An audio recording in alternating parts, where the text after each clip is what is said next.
Olá, seja muito bem-vindo. Eu sou Jeremias Gomes. Você está no Conexão Legislativa. Obrigado por acompanhar essa edição. E hoje nosso tema é o direito dos presos, ou o direito da pessoa presa. O Brasil tem cerca de 700 mil pessoas presas. Vou até ler um trecho de uma reportagem aqui da revista Exame, com o título Sobrevivendo no Inferno, o relato de presos que não pertenciam a facções. E a reportagem, só para você ter uma ambientação, saber do que a gente está falando, diz o seguinte: no cotidiano do sistema penitenciário existem preço e para tudo: espaço, alimentação, roupas, drogas, bebidas e sexo. Segundo os entrevistados da reportagem, numa prisão brasileira é preciso, antes de tudo, ter saúde mental e física. Pois os presos têm direitos e deveres como qualquer cidadão. A gente quer saber quais são eles, entender melhor e saber se eles são respeitados, quais são os caminhos que a gente tem para ter uma sociedade mais justa para todos, inclusive para quem está numa penitenciária. Nós vamos conversar com um defensor público que trata exatamente deste tema e já está com a gente. É o Dr. Tiago Luna.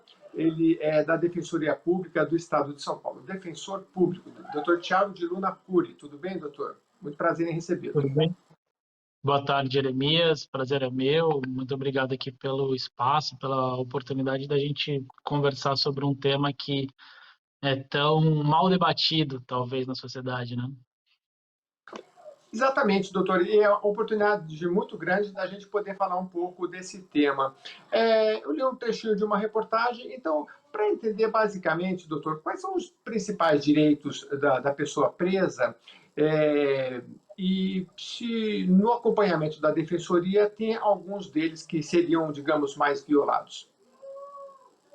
Bom, Jeremias, todo mundo qualquer pessoa que vai presa, né, ela tem retirado o seu direito à liberdade, né? Todos os outros direitos que qualquer pessoa tem, né, eles continuam valendo, né? Então, direito à saúde, direito à vida, direito à integridade física, e para que sejam garantidos esses direitos dentro das unidades prisionais, é preciso, claro, que o Estado promova esses direitos, né? Que o Estado garanta condições mínimas para que esses direitos sejam respeitados, né? Então, tentando esmiuçar um pouco mais, a gente tem o direito à alimentação adequada, a gente tem o direito a um atendimento de saúde, a gente tem o direito de ser entregue itens de higiene de maneira suficiente, né, vestuários, uma vez que essas pessoas elas estão privadas de qualquer condições de irem elas atrás de garantir é, esses produtos, esses itens mínimos para a própria sobrevivência. Então, o Estado deve, sim, prover é, esses itens, né, prover essas condições para que o cumprimento da pena seja dado de maneira adequada, para que ele possa lá cumprir sua pena, se está lá condenado a 5, 1, 10, 12 anos, que vai cumprir a sua pena, mas com condições dignas, com condições que um humano possa ser submetido. Pois é, doutor, condições dignas. E aí a gente está falando dos direitos básicos, né? Vamos começar, por exemplo, de direito, claro, à água, à alimentação, por exemplo, né? A, a alimentação nos presídios chega através de quentinhas. Hoje, como que é a realidade? São empresas terceirizadas que prestam serviço? Isso varia um pouco para cada unidade prisional, Jeremias. Algumas unidades prisionais elas se valem de uma empresa terceirizada que vai fornecer as refeições aí de acordo com um contrato estabelecido com o Estado. Outras unidades elas têm a fabricação própria, né? Elas têm uma cozinha em que as próprias pessoas presas trabalham nessa cozinha preparando a alimentação e a partir daí, dessa preparação nas cozinhas, é que são servidas as refeições para as pessoas presas. Em alguns casos também, né, em unidades próximas, uma tem cozinha, a outra não. Então, por exemplo, eu vou dar um exemplo um pouquinho mais concreto para ficar fácil para visualizar. O Centro de Progressão de Pena de Mongaguá fornece a alimentação do Centro de Detenção Provisória de Praia Grande, né? Então, são alguns modelos que vão sendo utilizados pela Secretaria de Administração Penitenciária para que para que possa ser fornecida a alimentação para essas pessoas. Isso na teoria, né? O que a gente encontra na prática, né? E o núcleo de situação carcerária, do qual sou coordenador, junto com outros 2 colegas, vem fazendo inspeções nas unidades prisionais pelo Estado já há algum tempo, né? Com base numa deliberação da Defensoria Pública do Estado de São Paulo. E o que a gente constata em relação à alimentação é uma total insuficiência e desrespeito a regras básicas, né? O Conselho Nacional de Política Criminal e Penitenciária, ele tem uma resolução em que estabelece o quantitativo de refeições a serem fornecidas por dia, né? Então, essa resolução ela traz a necessidade de serem ofertadas 5 refeições diárias. O que a gente encontra no estado de São Paulo é que, na esmagadora maioria dos presídios, são ofertadas 3 refeições diárias. Mesmo que a gente não vá buscar ali nessa fonte normativa, nessa resolução, e se resuma às normativas do estado de São Paulo, aqui no estado de São Paulo tem uma resolução, a resolução SANSP 16 de 98, que estabelece também um quantitativo mínimo, exemplos de cardápio, quantidade de comida a ser ofertada em cada uma das refeições. E o que a gente vem constatando corriqueiramente nas unidades prisionais é que que a própria normativa estadual ela não é respeitada, né? Então, para dar um exemplo bem claro, bem básico, essa normativa ela traz a necessidade de 4 refeições diárias. O estado de São Paulo, na sua grande maioria, oferta, como eu falei, 3 refeições diárias. Essa normativa, ela traz também a necessidade de que haja um balanceamento nutricional na refeição, né? Então, que contenha ali verduras, legumes, frutas em alguma quantidade. E essas quantidades, elas são, mais uma vez, totalmente desrespeitadas pelo estado de São Paulo. Então, o que a gente conclui depois de várias inspeções, né, de várias atividades de monitoramento das condições de aprisionamento nas unidades de São Paulo, é que o direito à alimentação ele não é garantido para as pessoas presas. Doutor, quando a gente fala em direito das pessoas presas, né, a gente teve, por exemplo, um caso recente da questão da vacinação, de se vacinar primeiro os presos, e aí teve uma grande polêmica. É, como é que se deve entender a questão da sociedade, principalmente pelos meios de imprensa, que muitas vezes, e hoje também as redes sociais, a gente vê, no caso das redes sociais, as pessoas numa certa discussão em relação a isso, né? Ah, o preso tem que aumentar. É sempre o discurso de tem que aumentar a pena, enfim, né? As pessoas não conhecem o universo dentro dos presídios. Ocorre que, pela legislação, e nós vivemos diante de uma Constituição Federal que determina as regras, é necessário que a pessoa presa, quando ela voltar para o convívio social, ela precisa voltar uma pessoa melhor, mas ela não pode, por exemplo, se ela voltar com problemas mentais, como a gente leu na reportagem, com certeza essa pessoa será uma pessoa que, depois de sair do sistema penitenciário, pode agravar ainda mais a situação dela e da sociedade. Como é que o senhor vê essa questão educacional para que as pessoas possam entender a real função de uma prisão e aí possamos, no futuro, por exemplo, dialogar de uma forma mais equânime como fazer a legislação, como fazer as coisas funcionar nesse tema, por favor. Eu acho que essa é uma questão assim eu acho que é bem complexa, né, Jeremias? Eu acho que complexa no sentido de que as pessoas formam a sua opinião atualmente, formam a opinião atualmente, né, com base em desinformações, né? Então, não se sabe a realidade exata dentro das unidades prisionais.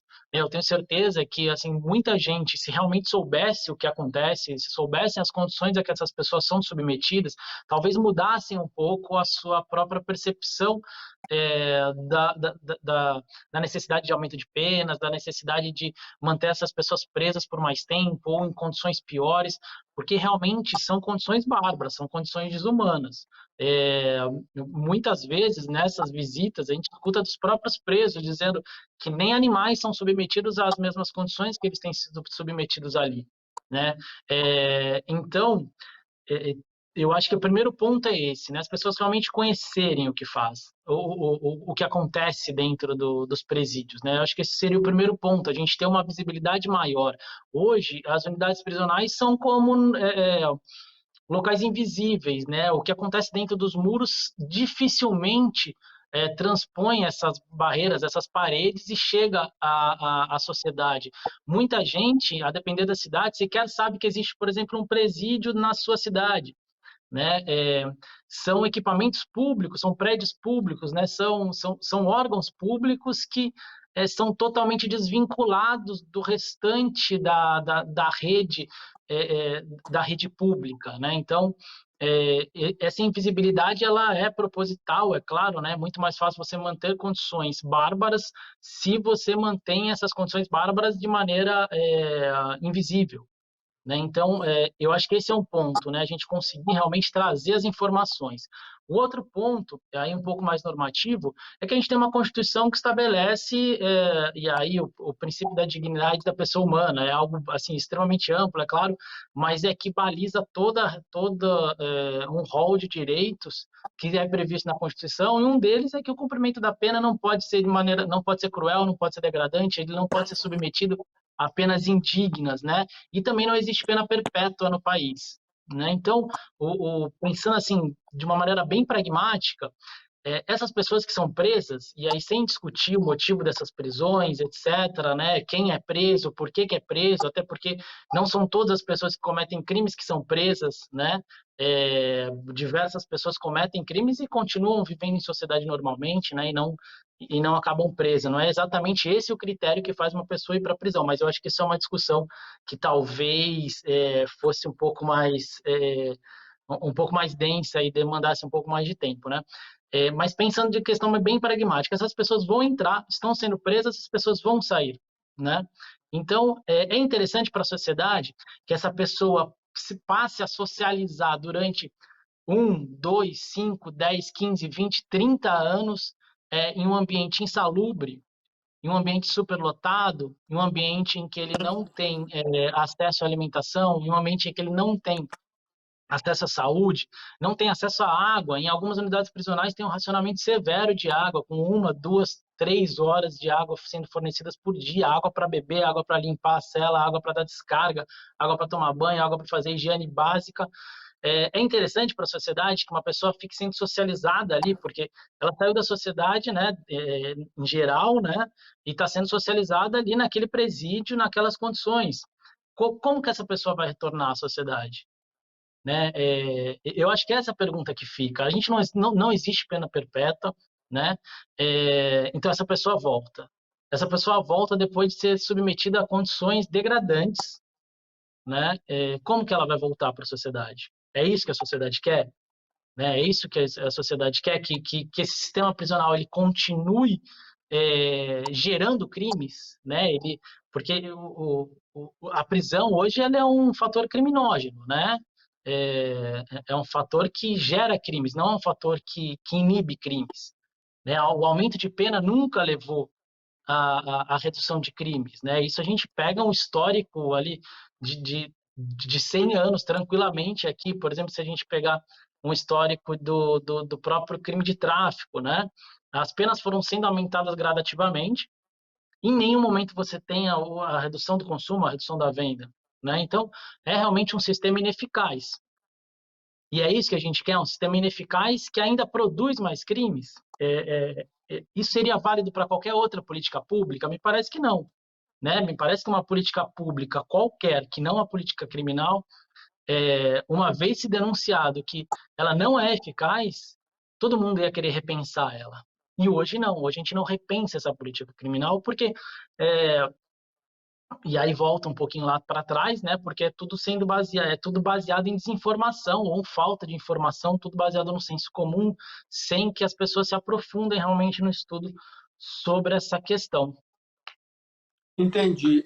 Eu fico imaginando, doutor, que quando o Estado, por exemplo, não chega, a gente vê reportagens, né, em comunidades antigamente ditas favelas, o crime organizado chega. E, às vezes, para dar uma cesta básica, para pagar uma conta de luz ou de qualquer outra necessidade que a pessoa tenha, isso fora do ambiente prisional, que dirá dentro do ambiente prisional, que ali, conforme a gente colocou inicialmente na reportagem, tudo é uma moeda de troca. Então, se alguma coisa do Estado não chega, que seja um produto básico, algum jeito tem que se dar. E aí a criminalidade pode se dar já dentro do próprio sistema, e é uma coisa que ninguém quer. Eu fiz uma reportagem, aliás, um programa recente, com um egresso do sistema penitenciário, que hoje tem uma entidade que acolhe pessoas dessa situação, e ele dizia, olha, a pessoa, quando sai do sistema penitenciário, ela tem 6 meses para tentar arrumar um emprego,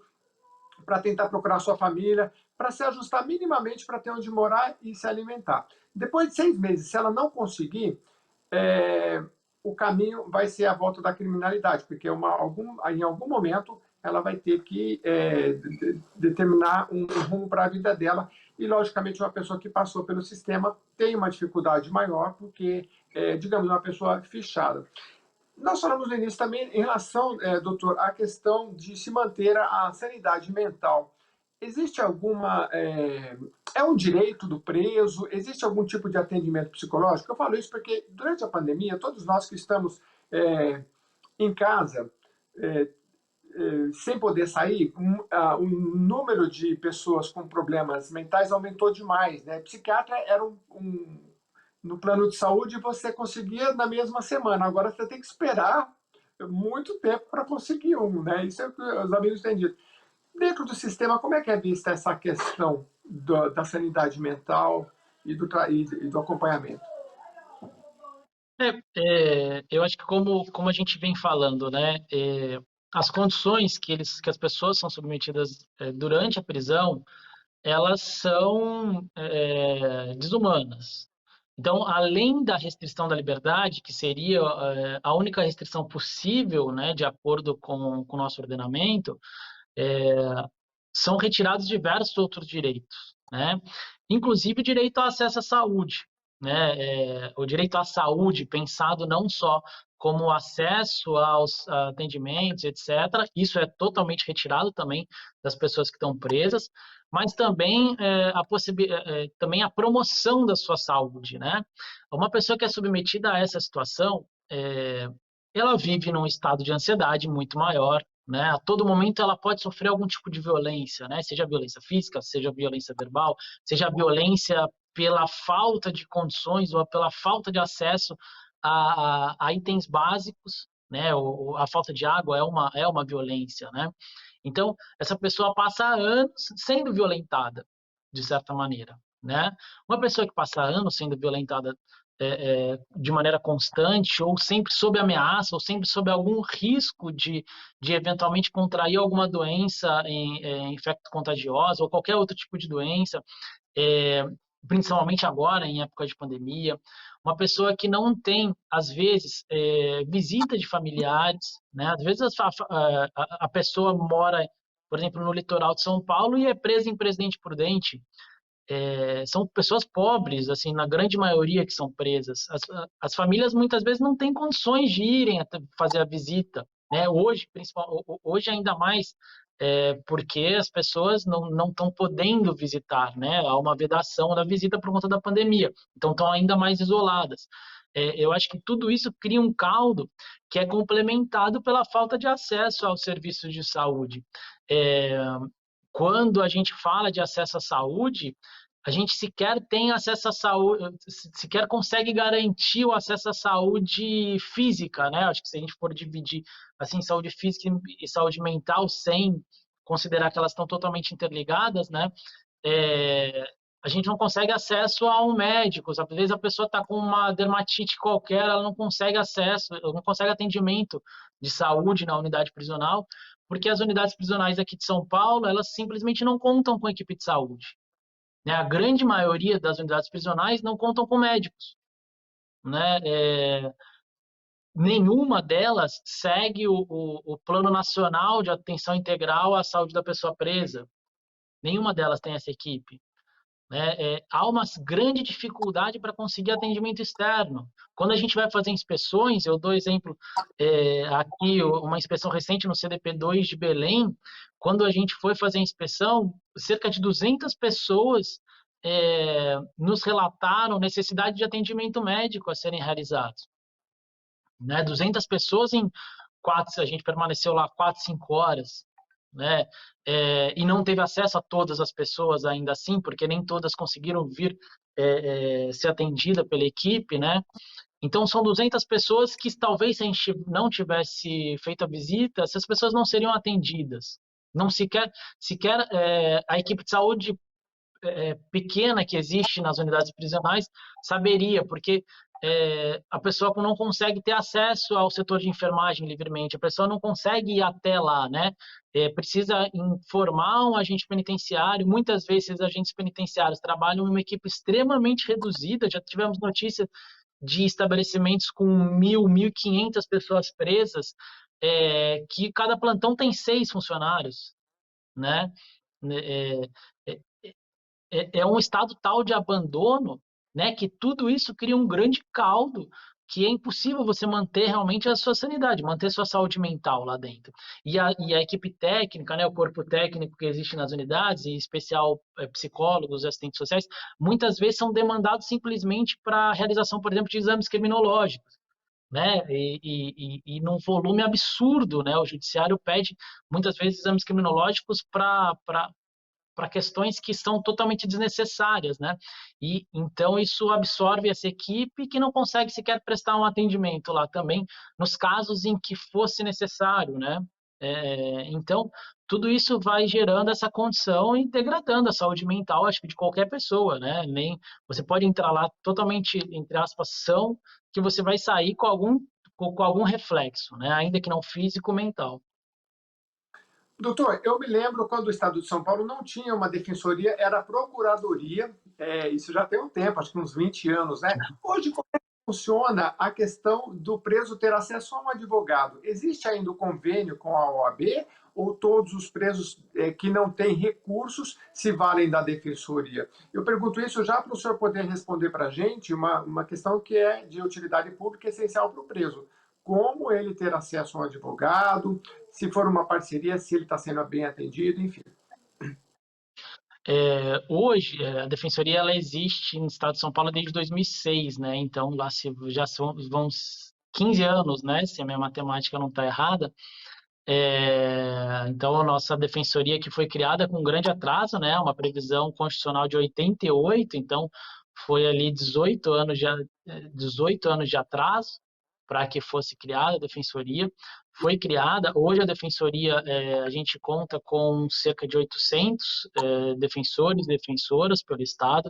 É um número extremamente reduzido, né? Para se ter uma ideia, o número de promotores e juízes gira em torno de 2.000, 2.500, né, para todo o Estado, né, enquanto na Defensoria somos 800. Então, a gente ainda conta, sim, com o convênio da OAB, com o convênio com a OAB, além dele, também alguns outros convênios, mas o grande convênio, que atende também maior número, seria o da OAB. Isso para as pessoas que estão sendo acusadas, né? Então, por exemplo, os presos provisórios, as pessoas que estão sendo acusadas de algum crime. Em relação às pessoas que já estão em cumprimento de pena, a gente tem uma forma diferenciada de atendimento. O atendimento realizado diretamente ao preso, ele fica por conta da defensoria, da FUNAP, que é um outro convênio que a defensoria tem já há bastante tempo, e alguns convênios pontuais a depender das unidades prisionais. Esse para o atendimento direto à pessoa presa na unidade prisional. O acompanhamento do processo de execução, né, já pensando nas pessoas que estão condenadas, no processo de execução, quem faz o acompanhamento é a defensoria no estado inteiro, né, das pessoas presas. Então, aqueles que estão em regime fechado ou regime semiaberto, o processo de execução é acompanhado por algum defensor ou defensora pública, né? Então, são essas as formas de atendimento, né? Também, só para não, eu acho que faltou uma informação ali no começo, para quem está preso provisoriamente, o processo é acompanhado ou pelo convênio da Defensoria com a OAB, ou nas comarcas em que a Defensoria está instalada, pela própria Defensoria diretamente. Hoje a gente atende um número grande de pessoas, porque está instalada não em todas as comarcas, mas nas maiores comarcas do estado a defensoria já conseguiu se instalar, mas ainda falta um grande caminho para a gente estar em todas as comarcas do estado. E hoje, em específico, no momento de pandemia, os atendimentos têm sido feitos, os atendimentos aos familiares, né, as pessoas que estão soltas, pessoas que respondem o processo solta, por meio de agendamentos online, e também por telefone, com os contatos que podem ser acessados no site da Defensoria. Muito bem. Doutor, a gente tem só 4 minutinhos, mas eu queria aproveitar dentro desse capítulo aí do advogado. O preso, eu li algo sobre 30 dias que ele tem que ter acesso a um advogado, principalmente para as famílias dos presidiários que nos assistem. Qual é o direito, então? Porque todas as pessoas têm direito a uma ampla defesa, né, pela Constituição. Então, toda pessoa que está presa tem direito a um advogado. E como é que ela tem acesso, nesse caso da Defensoria do Convênio junto com a OAB, como é que ele tem acesso ao advogado, saber quem é o advogado? E o processo tem algumas fases, né? Para ele ser informado, a família consegue ter acesso, não sei se pela internet, quais foram as decisões do juiz, enfim. Eu acho que a gente tem que dividir só em duas partes. Para o processo, que a gente chama de processo de conhecimento, que é aquele que vai desde o momento da acusação, né, até a decisão, e aí a decisão seja a sentença, seja depois o acórdão no TJ, seja o acórdão no STJ, STF, enfim. Esse acompanhamento, como eu falei, é feito pela Defensoria nas comarcas onde tem Defensoria ou pelo convênio da OAB. Para que a família tenha acesso à defensoria, nas unidades nas comarcas que tem defensoria, é pelo meio desse agendamento, e aí quando a pessoa informar o número do processo, esse agendamento ele é direcionado então para o defensor ou para a defensora responsável. Nas comarcas onde não tem defensoria, aí o acesso ao advogado conveniado, né, para saber quem é o advogado conveniado, é preciso acessar o processo ou entrar em contato com o próprio cartório que corre o processo, que vão poder identificar quem é o advogado ou a advogada responsável, para então informar a família, para que entre em contato com esse profissional que está acompanhando o processo. Todo mundo que é acusado, qualquer pessoa que é acusada, tem direito ao acompanhamento por defesa técnica, né, que é feita pela defensoria nos casos em que a pessoa não tem condições de pagar um advogado. Então, é feito pela defensoria diretamente ou indiretamente por meio de convênios. Quando que a defensoria passa a acessar o processo? Quando a defensoria passa, então, a assistir essa pessoa no processo, a representar essa pessoa no processo. Depois que a pessoa é denunciada, ela é citada dessa acusação para ter conhecimento de toda a acusação que pesa sobre ela. Passado o prazo para a resposta à acusação, que seria, assim, eu estou tentando generalizar um pouquinho, mas passado o prazo para a resposta à acusação, que seria essa primeira manifestação da defesa no processo, se a pessoa não contratou advogado, se não apresentou por advogado constituído, o juiz ou vai intimar a defensoria na comarca em que a defensoria estiver instalada, ou vai, através desse convênio, fazer a indicação de um advogado inscrito no convênio para que passe a atuar por essa pessoa. Então, é automático, por assim dizer, o início da representação da defensoria ou de advogado conveniado nesses processos de conhecimento. Na fase de execução, basicamente, da mesma forma, a defensoria passa a ser intimada automaticamente naqueles processos em que não tem procuração de advogado constituído nos autos, né? Então, como eu disse, a defensoria ela atua em todos os processos de execução do Estado. Hoje a gente tem cerca de 215 mil pessoas presas. A gente atua em todos os processos de execução. E uma vez, então, que esse processo de execução é iniciado, o juiz encaminha para a realização de cálculo. desse cálculo é intimado o Ministério Público e a defesa. E aí, seja se tiver procuração nos autos, o advogado, que está representando aquela pessoa presa. Se não tiver procuração nos autos, é intimada a defensoria responsável por acompanhar esse processo. Então, também, de certa maneira, é automático para isso acontecer. E, mais uma vez, os atendimentos, atualmente, são agendados, e uma vez que a pessoa indicar o nome ou o número do processo do seu familiar que está preso, né, esse atendimento ele é direcionado para o defensor ou para a defensora que é responsável pelo processo. Eu não sei se ficou Ficou claro bem agora, claro. Jeremy. Ficou muito claro. Eu queria agradecer muito a sua participação. Antes, dar o telefone aqui da Defensoria, 0800 773 4340. Você pode rever esse programa acessando no YouTube a TV Alesp ou Rede Alesp, e o site defensoria.sp.def, né, de defensoria.br. Doutor, agradecer muito a sua participação. O tema é muito abrangente, mas eu acho que o senhor conseguiu esclarecer pontos muito principais e muito importantes, aí, inclusive de utilidade pública. Até a próxima oportunidade, então. Obrigado, Jeremias. E a você que nos acompanhou até aqui, obrigado por mandar esse tema. Continue mandando os temas que a gente vai trazendo aqui para você no Conexão Legislativa. Até a próxima edição.